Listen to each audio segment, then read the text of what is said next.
So if you are in the same age and stage of life as I happen to be, in your house, if you have high schoolers, you might be getting these types of things in your mailbox. Solicitations from colleges for your high school student from, FSU, Go Noles, or Alabama, and then a whole bunch of schools that they probably won't pick. But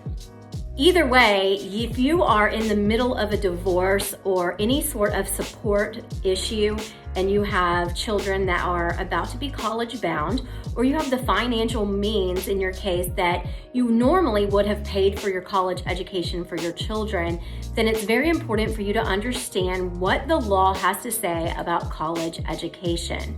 So if you are married to a high earner, or you that yourself are a high earner, there is a way to make sure that college education is divided in your divorce agreement.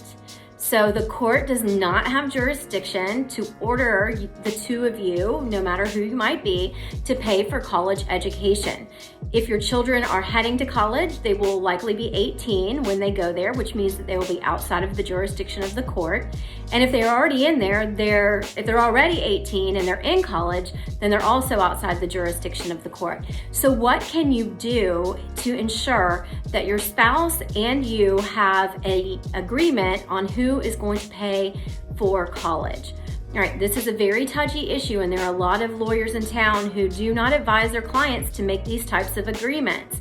And depending on the circumstances, I also might be in that boat. But if you are in the position where you have the financial means, allowing yourself to agree to pay for college education or divide that with your spouse in a way that is equitable and has been what would be expected in your marriage, then that can go a really long way to getting some of the settlement terms in other areas. So while the court does not have jurisdiction to order you to pay for college, it does have jurisdiction to enforce your agreement if you make it between the two of you. And it also has the jurisdiction to do things like require